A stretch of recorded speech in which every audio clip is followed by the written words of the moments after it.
This is Van Electric Ghost, and we're live on the air with Dave Valentine. You're an author, CEO, 9 exits, 2,400 clients served.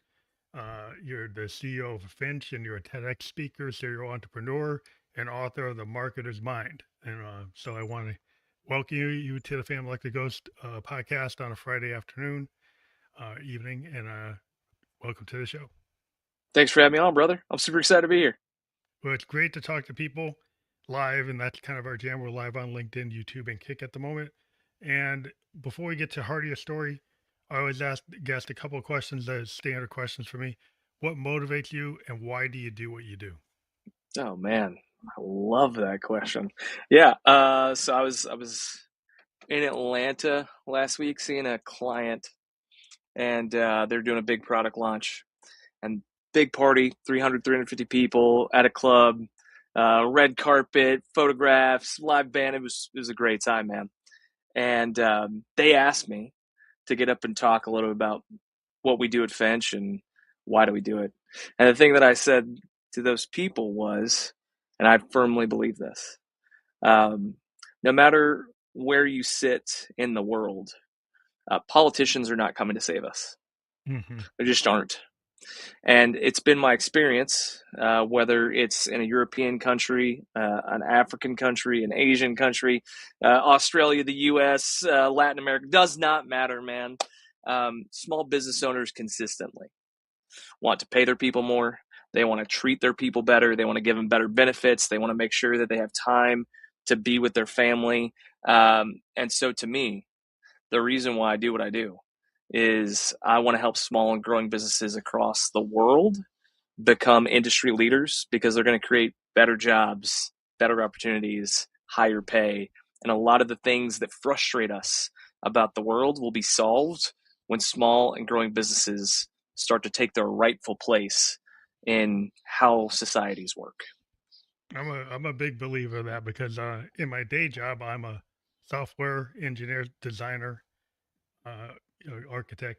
I've been in the software IT business for like over 30 years, and I was working with Fortune 500 companies. And I got kind of tired of them, and so Yep. now I've been with a startup for the last couple of years. And I just feel like in the startup, I have multiple roles. Sometimes I do Yeah. architect, sometimes I do QA, sometimes I help with sales, I do BA work, I do whatever is necessary. And it feels like the bonus structure is way better.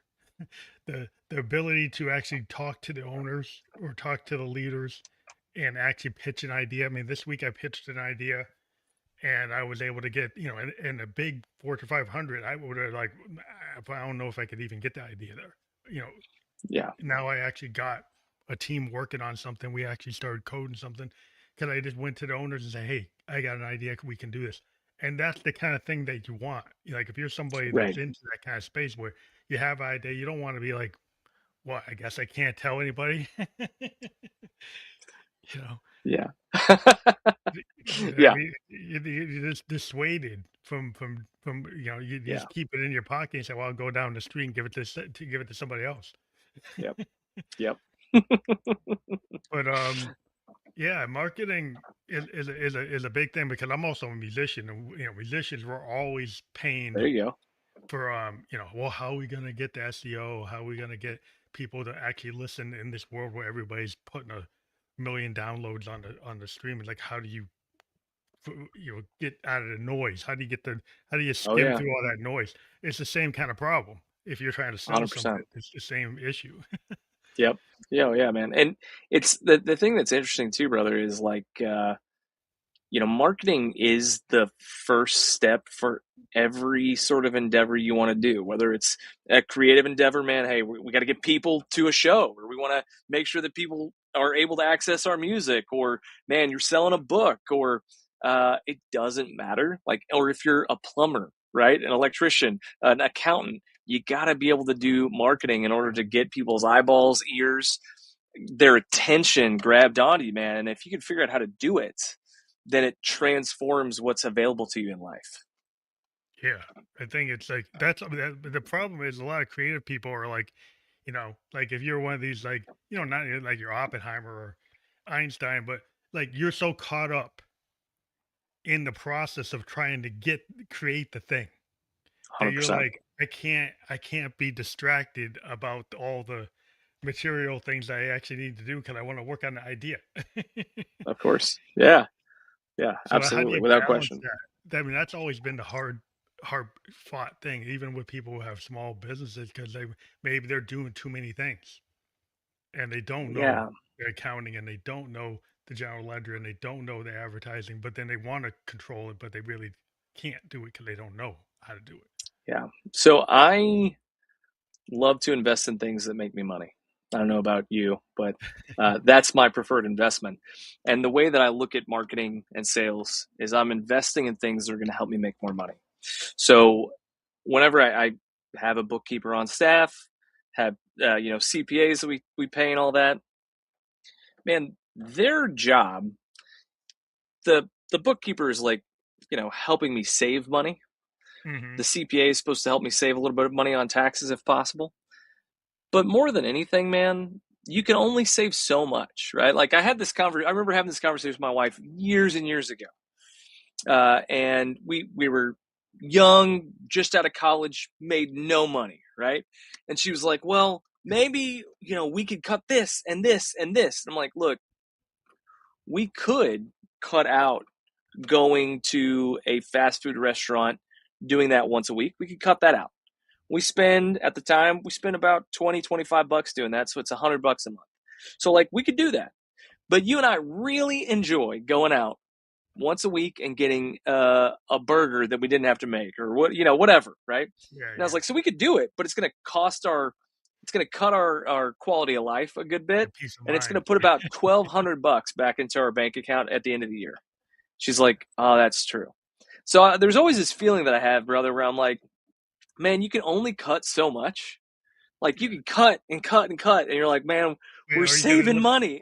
or you gotta live the Spartan life. But that's the thing I hear. Right. It's really interesting when sometimes you see these like trillionaires telling like some 22-year-old that they shouldn't be buying the coffee and they shouldn't be buying the burger.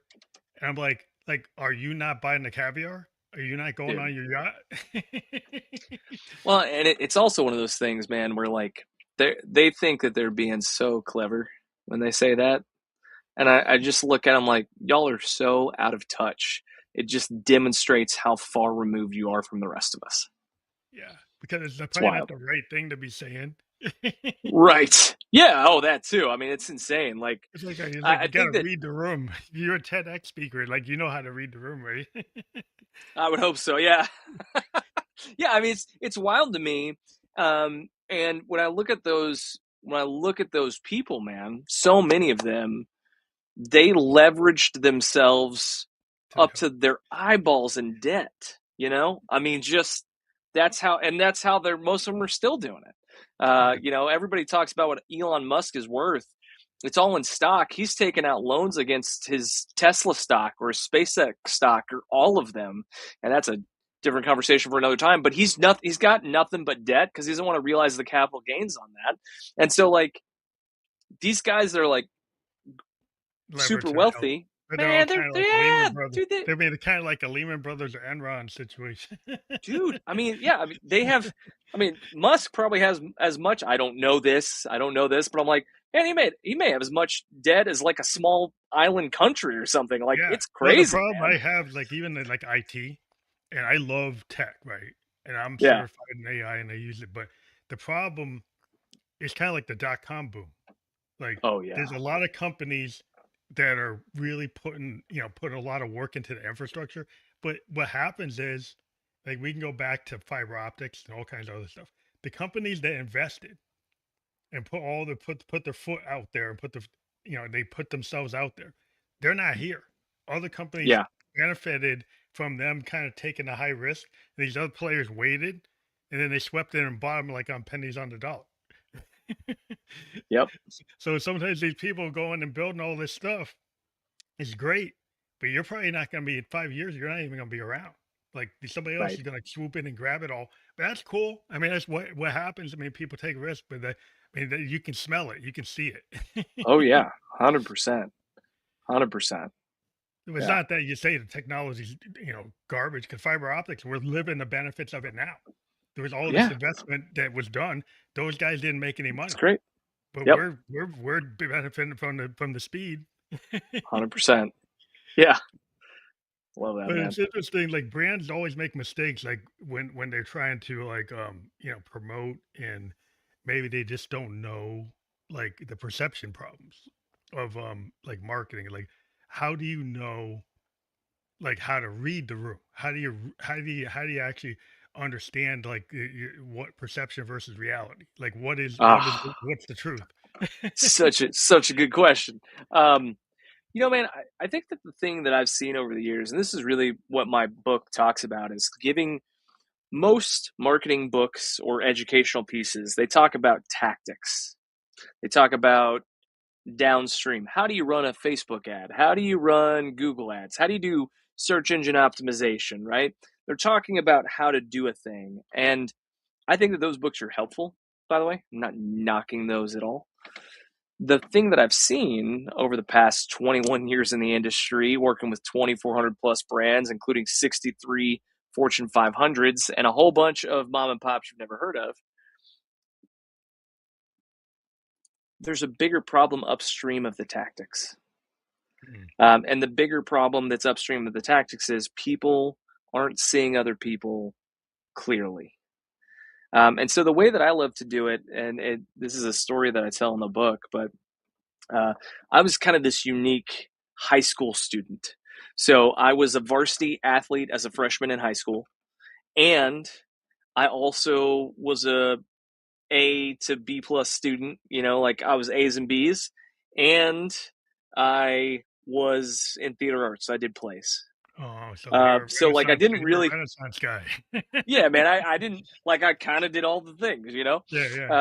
And one of the things that my theater arts teacher had us do was whenever we got cast in a play, he would have us write a paper that was a backstory about that character. So I think it was like 2 or 3 pages, something like that.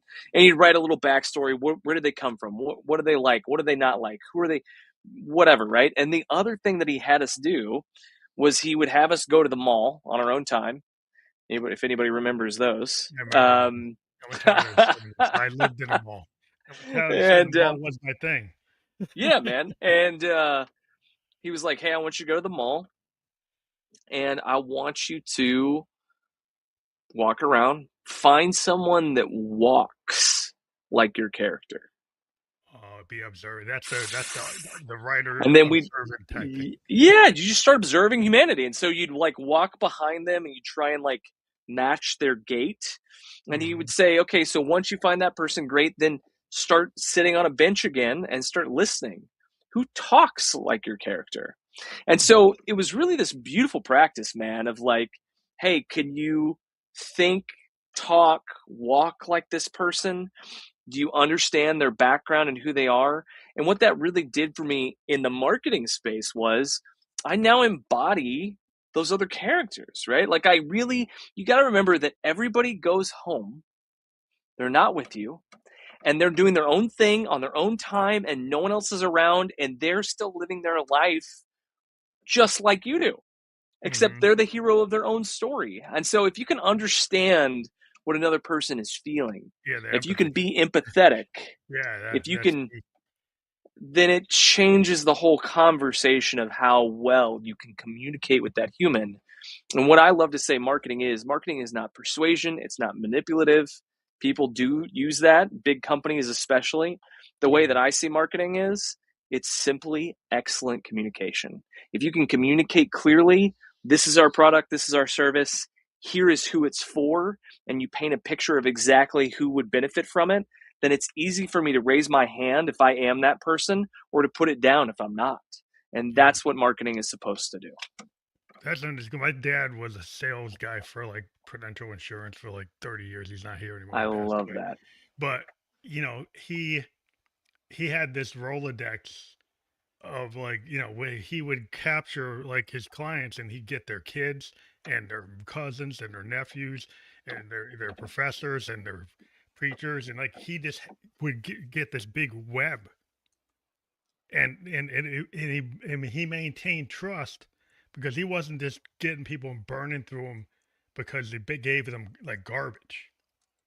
Because you can Yep. do that, but if you get repeat customers and you get people who trust you and they Yep. recommend you to family and they recommend you to cousins and to friends, then you actually get some traction because you're actually in this world where people click or they view, they click on something, but they actually don't commit. If you get the person that actually commits, you get they actually get the click rate and they actually bought something. You know, they actually Yeah. are a customer. They're not just because we have a lot of people say, "Well, I got a million views," but who clicked on anything? Did they actually buy anything? They didn't buy your record. They view it, but they never bought it. Yep. I love it, man. Yeah, I think that it's so interesting to be in marketing in the internet age too, because the platforms change all the time and it's outside of our control.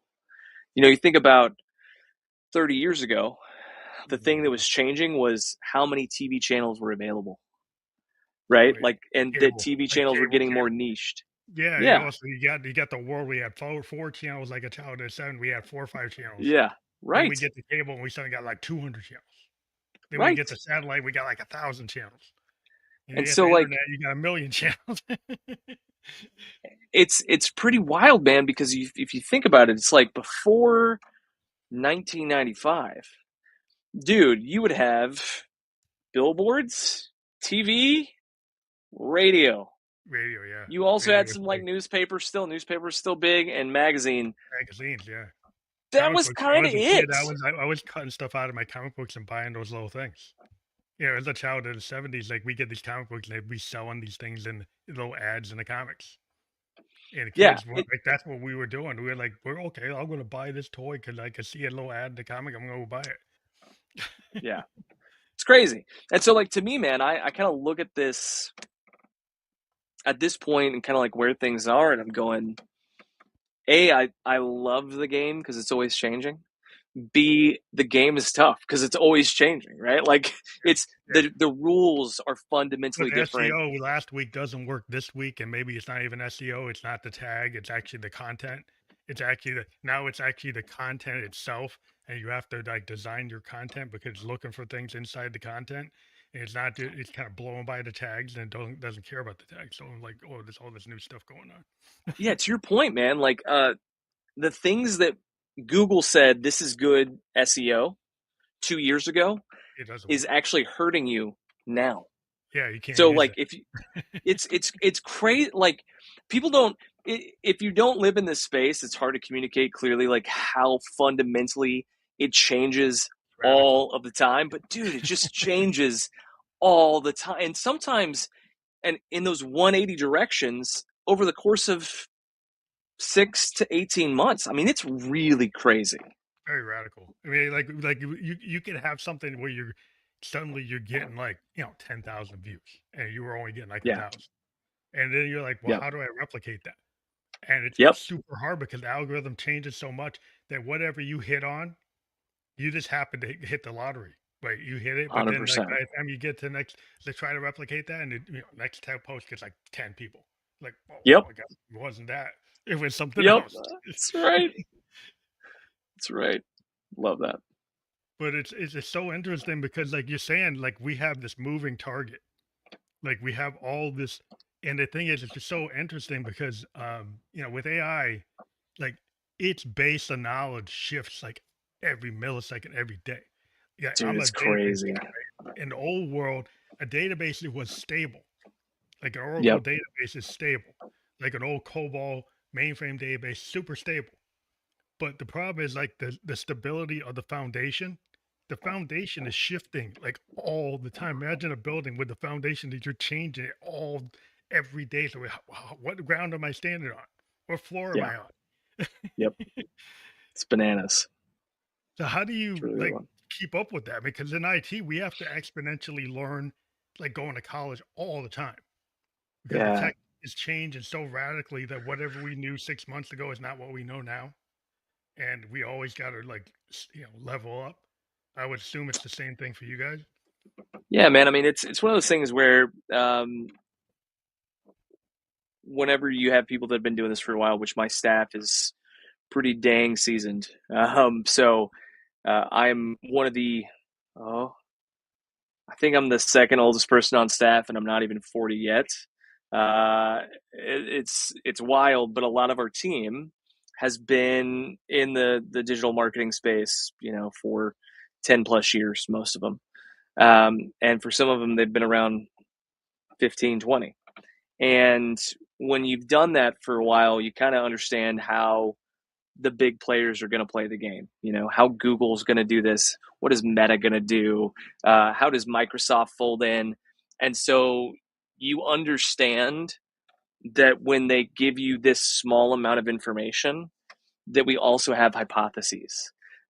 We also pay people that are consultants for us that help Hmm. us stay on the cutting edge, So right? you pay Because for that knowledge yeah, transfer. man. I mean, dude, I own for a while. I owned a cold email outreach agency.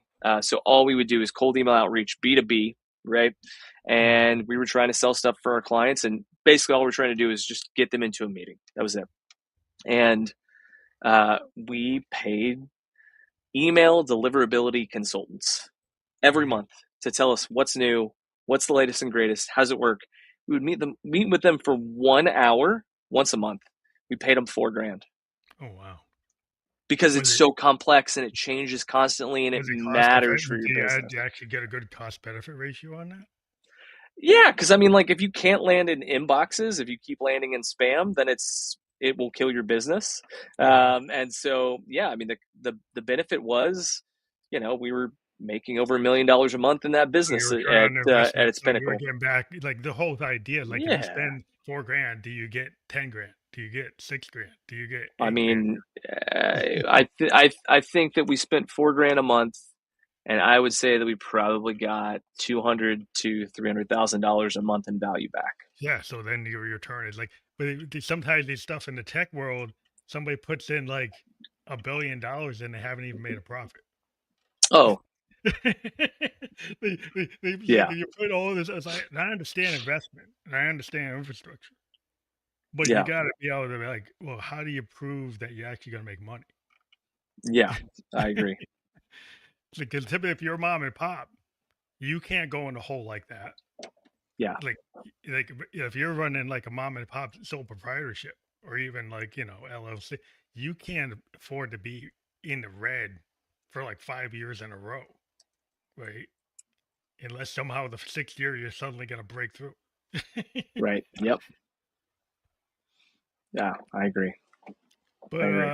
so like in terms of marketing, like psychology, philosophy, leadership, there's a lot of, social sciences, and then there's probably like just that kind of gut feelings and Hmm. kind of just intuition along with science. So it's like it's a balance. It is it art and science, and then just being able to communicate, which is an art in itself. Yeah, I think it's a lot like alchemy. It's a little bit of magic and it's a little bit of science, right? So that there's the creative side, right? That I think the TV series Mad Men really did a good job of highlighting that element of like Don Draper coming up with the creative pitch, the big idea, the taglines, what's the campaign. That is the creative magic part.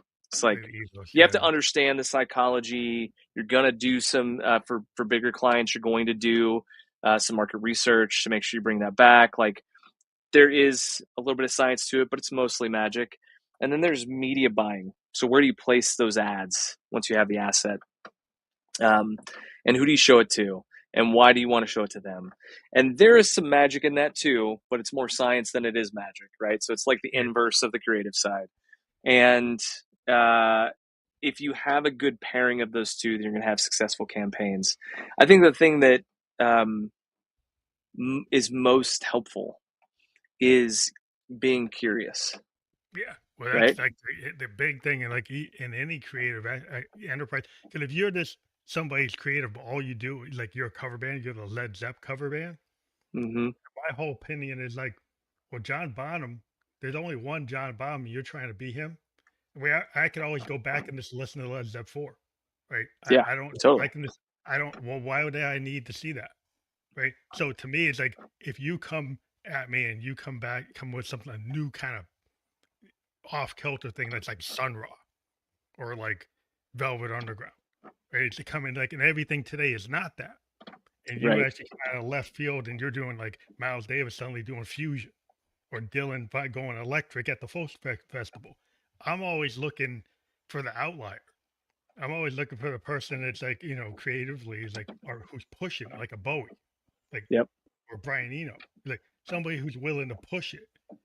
Because Yep. that to me is like, yeah, yeah, being safe is nice, but it's not, it doesn't really help me creatively. I think that that's a great point, and I think that most people are safe with their marketing. I don't think that most businesses don't want to risk anything in their marketing. I call these offers, but like man, one of the things that we do is we guarantee results for clients. So like That most makes me small sick. business owners, they come to me and they go, hey, if I knew that if I gave you $1, I was going to get $5 back or $3 back or $4, whatever it is, right? I No would brainer. give you infinite money. And I go, great. I'm a small business owner. I know how to make that work. How about I just create a guarantee on your return on ad spend? And they're like, really? I'm like, yeah. If we don't hit it, then we'll work for free until we do. What? Wow, Yeah. Or your that's revenue. crazy. Because you see a lot Or of people today, you wonder, like, do they actually do that? I mean, in your industry, is that like not heard of, or is what no you're one does doing? that. No one No one like no I one never does heard that. anybody say that. No one does that because it requires a true partnership with the agency and the brand. So it's I tell people I'm like, look, these are the things, and it's a small list, but it's a list of things we need to have from you in order to give you that guarantee. What it means Wow. is we become like a business partners together. And so like what am I doing? I'm creating a great offer. Guess what I need from you? I need a great offer. Yeah, And most companies don't want to do that. you want to do the work. And they want to do everything the same way that they've been doing it because it feels comfortable, but they want Yes, the results to be different. And I'm like, dude, that's not how the life works. That's that's not not how how things life work. works. That's not You know how what I you do mean? anything like that. Like, how's the next big thing gonna be? Just a clone with different paint on it, right? Right. Like if you like here's like a Pinto and you change it to purple, so now it's Right. hot. Like it's still a Pinto. Right? Yep. It's That's all not right. hot. It's not hot at all. But you make it. You're trying to trick people into thinking it's hot, but it's not. Right. Yeah, man. And so I think it's one of those things where we have to just like let's just be real with each other. It's like, come on, man. You're gonna have to do things differently if you want to have a different outcome. That's just how life works. And if you want to keep doing what you've been doing, that's cool. And I'm not saying you can't get lucky and grow. You can. I've seen it happen a number of times. Go for it. Enjoy it. And if you want to grow really quickly, I have a formula to do that. And it's going to make you uncomfortable most of the time. And it Hmm. doesn't mean that it's wrong. It's just so different than how you've done it. And that's why it's going to feel like, oh, is this okay? Can we do this? The answer is yes. Yeah, because it's very uncomfortable to actually make progress. Oh, And that's where, preach, like, brother. in engineering and inventing and music, and I talk to a lot of people in the creative space on the show. And to go forward, you have to, like, Bowie had a great saying, like, you have to tread water artistically if you want to make progress. If you go and try to make a hit, Bowie had this conversation. It's like, if you purposely are trying to make that hit, you will fail because like the hit doesn't come from like I'm gonna go and do all this stuff to try to make the hit. That's not where it comes from. It comes Yeah. because you're passionate about what you're doing, and then you work Yes. with the right people to get it to the right ears, right? And Yes. and so just because the people around you are not the right ears doesn't mean that it doesn't work. You just don't have Right. the people around you right now. You just That's got to right. find that group. Yep. Yep. So in today's world, like, are you focused on international marketing or like, national marketing? Yes. So we have teams all over the world. We have staff in New Zealand. We have staff in Australia. We have staff in the Philippines, all over Europe. I mean, truly all over Europe. We have a small office in Dublin, Ireland. We've Mm, got a small team in Latin America. We've got a huge. Our biggest team is here in the States. They're all dispersed. So we have clients that just advertise in the States. We have some that just advertise in Europe or Asia, and then we have a number that they come Uh, to us. They may be a European brand. They're like, "Hey, can you advertise in Europe? But could you also do in the States?" Or, "Hey, we're in the States, but we really want to grow onto the continent in Europe. Can you help us get there?" And so it's both. And you know, even with all of the things that have happened with tariffs and yeah, global governments have become a little bit more insular as a whole, there's a hunger. What's happened with the internet? This is beautiful. I really believe this is gorgeous, by the way. What's happened with the internet is people, I'm not talking about governments, I'm talking about people, individual humans have realized, man, we're a lot alike. yeah, Everywhere around the globe, man, we're a lot alike. Man, we got a lot of things in common. Are there things that are different? Yeah. Are they that interesting? No. We're more interested in the things we have in common, man. And so what's happening as governments are making these moves, the people are saying, I don't want to do that. yeah, And at some level, the governments don't have the desire nor the ability to really prevent us from engaging with other cultures and societies and doing commerce with them in a meaningful way. And so one of the things that I love, brother, man, we've got some clients that are in Europe. They've started businesses here in the States and have product here in the States to they've found some ways to avoid some tariffs that way. yeah. Because well, I've been a mountain biker for a long time, and on my bike is components from Japan, components from like Germany, components from Canada, components like wherever that shop that did the CNC. I'm looking for that custom thing, and Yep. like any kind of bike or even like like a motorcycle bike, everybody likes that custom piece on their thing. And so what we found today is in from the assembly line world of the mass production, people are looking to be individuals. And so Yes. companies that can go, even if they're small, they can give you a really great product that like shines or it can be super customizable. People are dying for that. People love Yep. like being able to be themselves. And if a product can allow them to show their individuality, instead of just saying, well, you can have any Model T you want as long as it's black. Yeah. That nobody wants that. Somebody wants like they want to be able to show themselves to be like who they are, and if brands are allowed people to be, show that spark of Yep. their individualism. I think that seems to work to me. I don't I know what your I thoughts agree. on that. I agree. So when you if you were going to say something, I always ask a question like this, like the lessons you've learned over the top three lessons learned in the last 10 Ooh. years in marketing that surprised you. Top three lessons I've learned in marketing the past 3 years that have surprised me. Um, hmm. You could just have one. I think one of the ones that has become abundantly clear, um, over the past 10 years for me is that none of the platforms are here to help you. So what I mean by that is Google wants you to spend more dollars advertising your products and services on Google. They Hmm. don't care if they're accurate in their attribution model. So they could attribute, like, let's say you get a sale and they say, well, we got it for you.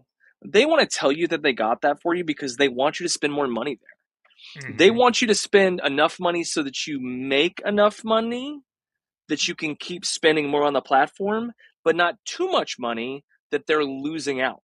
They're looking for that happy medium. Sweet spot. Yeah. Meta's the same. And so these corporations, they roll out suggestions to you in your ad platforms, or they roll out suggestions to you. I've seen TikTok do this with influencers as well, where they tell them, "Hey, you should be creating content like this because." And these are influencers that have 500,000, a million, a couple million people like followers, and they're all terrible. I've had interactions with Meta staff where I educated them on how their platform worked and what they could do with it, and they had no idea because I actually use the platform every day and they don't. And Yeah. so I think fundamentally one of them is like the platforms are not your friends. They're there to make money. So Yeah. whatever they're in, so just keep that in mind so that you can see as they're trying to help you, keep in mind, they only care about making more money. They only care about having their They're stock trying to price sell go to up. you like anybody else. They're selfish. So quit treating them like they're your friend or that you can trust them. You can't. There are, so that's one. The second thing that I'd say is over the past 10 years, the thing that I am more certain of now than ever, and there's data to back this up, the best marketing medium, so the best medium for marketing, period, still is word of mouth. Yep. 97% of purchases are influenced or decided by word of mouth. Now, that could be, man, I work with you, and uh, someone says, hey, I'm thinking about hiring somebody for marketing.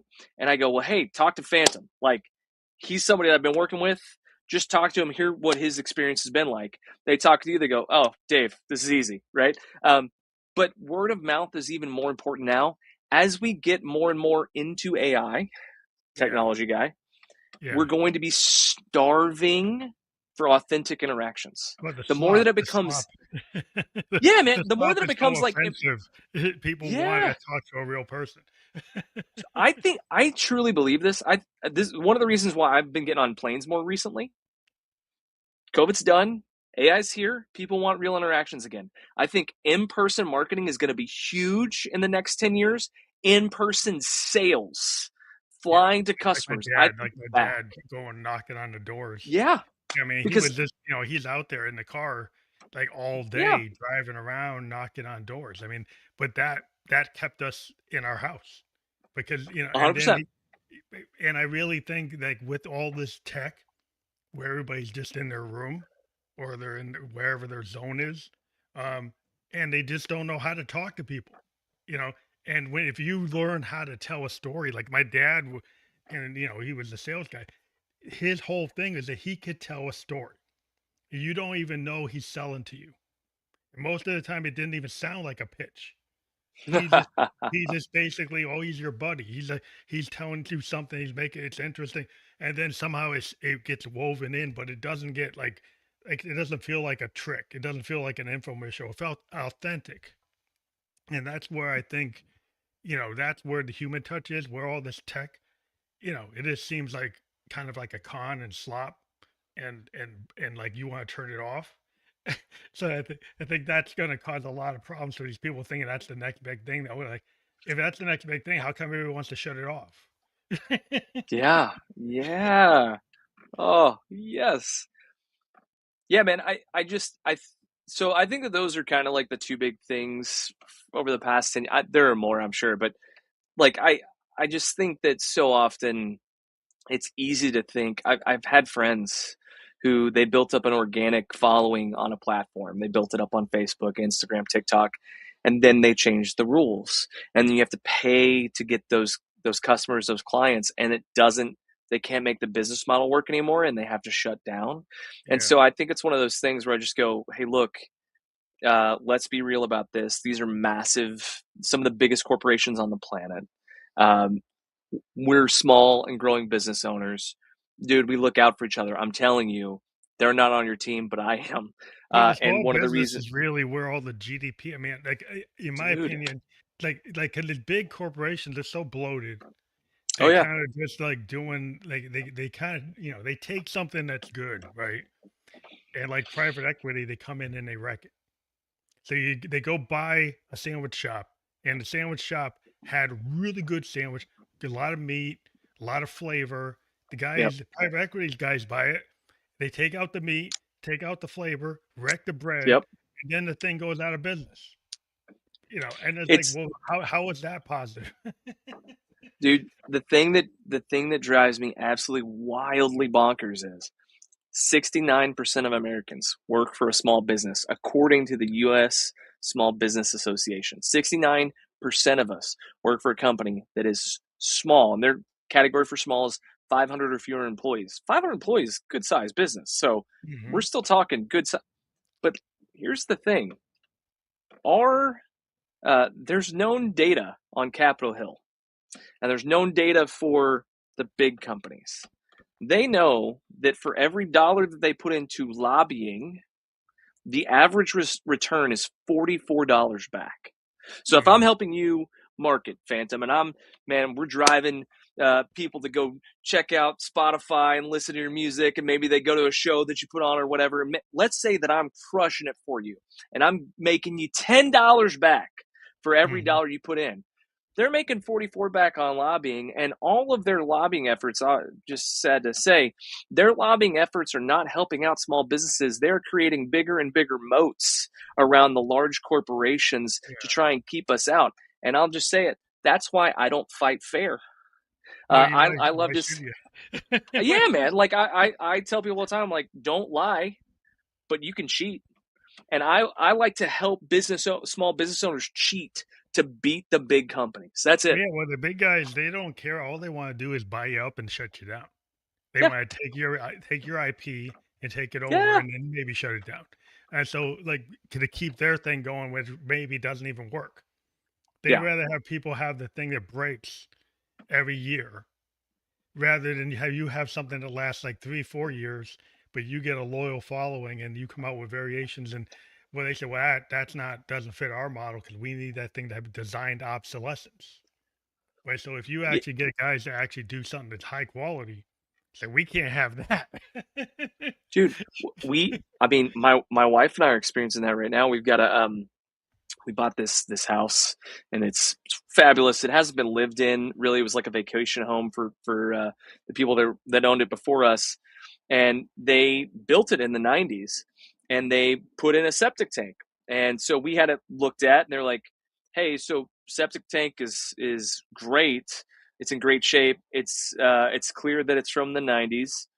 Um, and I said, "Great. Well, like, is this a good model?" And the guy goes, "Actually, it's like the Cadillac of septic systems." He's like, "It's absolutely incredible." He goes, "The problem is, to your point," he goes, "the competitor bought them out in '99, No, and they darn. bought them out and then stopped making the line because you don't need to replace these." And I was Yeah, like, "You that's the gotta be problem. kidding me, man!" That's the problem. And It's like everything you get yeah, now is like something that would last, like I don't know, to get into like your appliances. I yes, grew up with my mom would have like a refrigerator. It lasts like 10, 15 years. Now you get yeah, one that barely gets to 5. Yeah, most of this stuff, your washer dryers, they barely get to 5. And it's because they want you to buy it again. And that's pretty much what's going on. yeah, and it's amazing to me because I'm like, we know, to your point, it's like I remember a time where we had one VCR player. You know what I mean? Like It's like my it Sony's just still working. I got a yeah, Sony. My Betamax, it still works. I mean, I still got the tapes, yes, and it works. yeah, yeah. The tape would run out, but the player never did. It was in My great Sony shape, players are man. still running. I mean, I have all Yes, this tech from the 90s and the 80s, so fun. and most of Yeah, it's still working. And I'm yes, like, dude, it's crazy, and it drives me. And I think about this a lot, like that idea of um, you know figuring out obsolescence and trying to make it work. And then the industries that we're in, they are ripe for disruption in that space. By the way, there's an opportunity for smaller brands to just go, we're going to make products that are so good you buy it one time in your lifetime, or hey, you buy it one time and then there are going to be new features that come out, of course, yeah, you make but it you don't modular. have to do The it. core with like a smart idea, you make something that's solid, but it's modular. Yep, So there you you can go. come in and get like what you can afford now, and then you can Yep, add to it. And if I you make it love high that. quality, like, I'm a synth kid, right? So I have like Yep, all these Moogs and all these like analog synths, and they're just drop dead, awesome. And all this modern tech, which is all like digital and kind of vaporware, yep, it doesn't sound as good as my transistor stuff. My yeah, transistor stuff and my old tube amps for my hi-fi stereo vinyl. yep. I'm sorry, I'm gonna use the vacuum tube. I'm gonna use my Yep, vacuum tube stuff I and my love it. transistor stuff over all the digital stuff because I'm sorry, it just sounds better and Yeah, it just feels better and yep. it just makes me feel connected with the other stuff. Is like I don't really feel connected to that.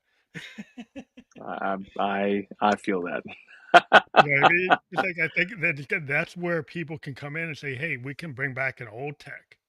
Yeah. We bring back a transistor-based thing. We bring back a vacuum tubes-based thing." People are doing that. There are companies bringing back old 70s, 60s, 50s tech, and they're getting Yep. niche markets, and people are like, "Yeah, I'd rather go buy that, and I'll pay actually more money than this other thing because I know it's going to last, and it actually feels I feel passionate about it." So if you can make somebody feel about your service or product, is that like a thing? Is like if you can get people to feel something and actually be like really excited and passionate, isn't that like part of your story? Yeah, I mean, dude, and again, it goes back to the word of mouth thing, right? Like, I have a washer and dryer, to your point earlier. It's like, if that works for a dozen years, or if I don't have to replace the core piece, if it's modular and I don't have to go spend, $2,000 every 5, 6, 7 years to replace both units, dude, what are we talking about? Like, Yeah. yeah, of course. And I'm going to talk you up and I'm going to tell people how awesome you are. And then you don't have to spend as much in marketing and advertising because everybody's like, this is great. And sometimes like if you're a smaller operation, like it's Yeah. like there's examples like a small indie artist. Maybe they got 60,000 fans. Yeah. They like no big label's gonna hire them because they don't Right. have millions, right? But those 60,000 fans are so passionate, they buy a vinyl that costs 19 bucks and the artist gets like $9 of that. Now on streaming, you get 0.004 of a penny.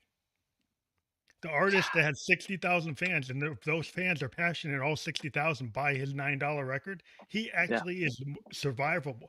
Can survive and do concerts and do shows, and he's Yep. 100% doing what he wants, and he's not selling millions of records, Right. right? So you can Yeah. do it, but you have to scale. You have to be, you can't go blow out and buy a Bentley. Right. But you, Right. you can't do that. You can't do Right. Yeah. that. Yeah. It's real. But if you're passionate about doing it, you can do your music. You just can't have the Yep. Bentley. 100%. 100%. I love that. But yeah, I mean, is that the kind of space like you see these like small entrepreneurs and businesses, and they live in a world where they're not crushing the big guys, but they found a niche. Yeah. Yeah. I mean, I think so. And one of I mean, years ago, the comment was, if you have 1,000 raving fans, you can make it in life. And I think that still can hold true depending on how much your product or services cost, right? And I think that there's a couple things that I've seen to be true. One is, if you can create people who actually really love what you're up to, dude, that changes the ball game, you Right. know. Right. And it doesn't have to be, to your point, man. It's like, it doesn't have to be a million people. It just have to be 500,000 people. It could be 50,000, 100,000. My I have family who got book deals, 6-figure book deals, Mm. and they had 50,000 followers on social media. They've grown since then, but Hmm. they got nice book deals. I have friends who had 10,000 followers, but they had 10,000 followers, and I think that they had like 8,000 email subscribers. They got 2 book deals Because for those six 10,000 figures. might actually buy stuff. Because that's Right. the difference. Because if you got the million, but like how many of those million actually buy anything? That's That's it. the problem I think people get in the media because like you said, the big guys will say, "Well, you Yes. got a million views." How many people click through? What's the click through rate? What's the buy rate? What did they actually buy? Right. Did Right. they did they actually buy more? Like if you look at the profit margin on the small guy, Hmm. how much profit has this guy made versus debt? The small Yeah. guy might have a profit ratio that's way bigger than the big guy, Yep. right? When you look at the number, like they actually make percentage wise, they're making a better profit than the big guy. The big guy's big, he's bloated, whatever. But Right. his profit margin is not anywhere near what this guy is. It's like, well, who's winning? Yep. Right? Yeah. Yep. 100%. So have you been on a book tour for your book? Like the book we've talked about, The Marketer's Mind. How long Yeah. is it out? Yeah, so it's just about to come out. It hasn't been released yet. It's going to be out on Amazon and Audible as well. I'm in the process of recording the audiobook. Oh, the audiobook. I Um, asked you about that. it's man, it's fun. And yeah, I mean this book's been multiple years.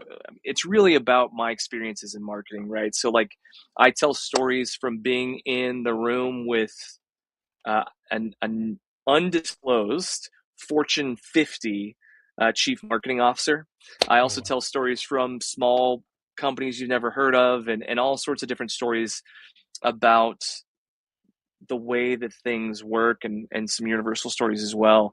But I started writing this a little over 3 years ago because a former staff member of mine, who has since become my business partner, actually, I was selling one of my companies, and as she was exiting, I said, "Hey, like, I'm curious." Because when she started with me 9 years ago, holy cow, she had no marketing experience. She had no marketing background. She's just a really smart person. And so I kind of took her through what I called the School of Dave, and training her on how to be a copywriter. And then she evolved. She went from being a junior copywriter to a copywriter to leading some of the creative departments, to, or I guess, to being a copy chief, to being the chief product officer, so being over all of the services we delivered. And now she's my COO, and very good friend, and families hang out in the whole thing. But I asked her a few years ago when I was selling that company and she was going to work for a vendor. I said, like, what was one of the things that you learned that was most helpful? And she talked about, it's this science, it's called spiral dynamics. Mm. It's a really helpful heuristic. It's kind of like Maslow's hierarchy of needs on steroids. And I taught her how to use that in marketing and advertising. And she was like, "Man, this was so helpful." And so I went on this road trip with my family. We were going to a friend's wedding, and we live in Southwest Washington State, and they live down in Denver, Colorado. And all they knew our kids, so all of our kids were invited, and we had an elderly dog, and we were like, "I think we're just going to drive and bring the elderly dog, and like bring the kids, and we'll see you there." And so in the mornings, man, my wife would want to drive first thing. We'd get a cup of coffee, we'd talk a bit, pull out the laptop, start writing. So we had 2 days of driving there, 2 days of driving back. I wrote 25,000 words of just like stream of consciousness. Oh, wow. That's Here's the what I best. think. That's Here's always the what's best. helpful. And so I ended up writing about 140,000 words for this book. I cut it back down to about 60, 60, 70. because I really, well, I mean, one of the things that frustrates me, I don't know about you, man, but like, there are too many nonfiction books that I read that about 2/3 or maybe 3/4 of the way through, I'm like, okay, you're just repeating yourself. And you Yeah. just made this book longer for no reason. So I was pretty ruthless about it. But the thing that really drove me was like, I want to teach people how to see differently, because Mm. the problems in marketing are upstream, and all the downstream things of like, well, how do I run my meta ads better? How do I do better search engine optimization? Or what about Google, or whatever that is, right? I'm like, those are important. There's so many books down here, and most of our problems live up here. And so, Yeah, you yeah, actually so got I'm doing a book tour.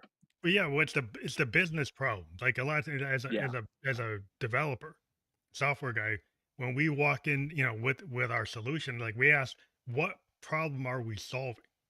What right. is the core pain point, and what is our software doing? And so we'll come in, Yes. we have top five, top 10. What are your top five pain points? What are your top 10 pain points? And what's like the number one pain point?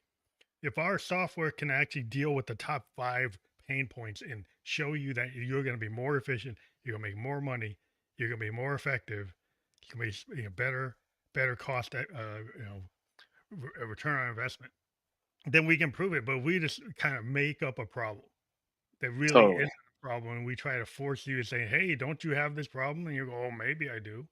It's like, no, we actually want to Yeah. solve real problems.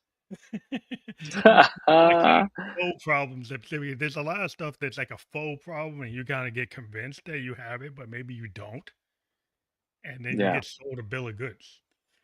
Yep. I But, love it. yeah, it's interesting. So, as a writer, are you going to be so are you doing the narration for the audiobook yourself, I or are am. you having somebody Yeah. else? No, I'm doing it because I don't know about you, but so um, I have quite a library of audiobooks, and Mhm. it's mostly nonfiction. And what I've found is I have to really, really, really, really want to read or listen to the book if the author's not reading it and it's nonfiction. If the Yeah, if they author's didn't reading pay it an and it's actor to do nonfiction, it. I'm in. You Yeah, know, they so because when you pay an actor, you think you're getting a better thing, but then it's not authentic. correct. And I just, I it's more work on my part and Yeah, it's it's part harder. of the art form, and Yeah, so it's like, yeah, it's work and I want it to be done well. And I also am doing this thing that I've heard one other author do, but like I'm telling extra stories in the mhm. audiobook than I am More than in the doing actual an actual written book. But version. That's yeah, you wanna have some little benefits, like, if you have multimedia products, having yeah. something, like, exactly the same is actually not the best idea. Like, if you have some your audiobook has things that the regular book doesn't have, so you can there's a reason to have both. Yeah, I mean, I there's probably another like 30 to 40 minutes of content that's not in the written version that's in the audiobook because I'm reading the book and I'm doing the thing and then all of a sudden I go, "Ooh, I remember this one story and it's connected to this thing and I cut it out, but here's the story repackaged." And it's just fun. I think that, Fun, you I know, think yeah, you so don't have much to of this have a should lot of just be rules. fun. Well, yeah, well, I think Yes. some people build too many rules, Yeah, and they wonder why they're like, you're being told to think out of the box, and then you're putting yourself in the cube. And if you right. put yourself in a box, when you say you're out of the box, but all day you're in a box, Yep, right? So how the heck are you being free or having all these ideas if your mindset is I'm just 9 to 5 in the box? that's So right. are you really gonna have an Oppenheimer idea? Are you gonna have a Bill Gates idea? Are you gonna have a Steve Jobs idea sitting in the Right, box? I don't think so. right, right. Sometimes you have to break some eggs. Sometimes I like with music, what we call is happy accidents. We Yep, can have somebody saying you gotta be perfect pitch, you gotta be perfect timing, but most great songs, if you listen to them real hard as an engineer, they're full of errors, technical errors, but they actually are the character of the song. yeah, And the problem with the tech today, it totally makes things error free. And when yeah. it's error free, it has no soul, right? That's It right. has because the error isn't That's really right. error. It's just you're a human being. Preach, brother. Yeah, right there with you, man. And the human being actually gives you that little timing thing. Well, John Bonham just does that little skip, or John Paul Jones does this little thing on the bass, and it's not going to be in on the clock. It's like it's a little Yep, off the BPM. If you let yep, the computer fix the BPM, it wrecks the song. yep, Too many people today let the computer override and fix it, and you actually just wrecked it. So you need to be authentic with what you're yeah. doing. It sounds like you're very authentic. So uh, I wanted to Appreciate kind that. of push it out there. But we do have your QR code, which I haven't mentioned. And if people take that their phone and they scan that, it goes right to Finch .com. And Sweet. if you go there, what do you find there? Yes, so you'll see those guarantees that I talked about on the homepage. You can also fill out a form there and actually book a time directly on my calendar. And so I take all the sales calls at this point. And part of the reason for that, man, is we're really strict about who we work with. So it's a good time. We enjoy doing what we do, and you can see some case studies as well, some examples of our work, that sort of thing. But um, yeah, we're always putting out content as well on our social media channels, and so you can find us on Instagram, you can find me on LinkedIn and Twitter and that sort of thing also. So And we got your Instagram below, and we've got the URL if you don't like the QR code. And for those who want to click on the URL, we have been live on LinkedIn, YouTube, and Kick. And on those channels in the podcast description, those hyperlinks are clickable. And we will be on all the major podcast platforms like Apple and Spotify, iHeartRadio, Amazon, Facebook, all those within 24 hours. And we will push you a couple of reels of this on Instagram, and we'll tag you, and we'll let everybody know when we put those up, so people can get the replay and tell their friends about it. But I want to thank you for taking the time on a Friday afternoon with us to talk about marketing in a way that I think was really enjoyable. Because a lot of people probably like marketing might not be the most enjoyable part of their day, and you made it very interesting and digestible, which I think is really cool. thanks so much, brother. It's been a pleasure to hang out with you. Thank you. Have a great weekend. Yeah, you too.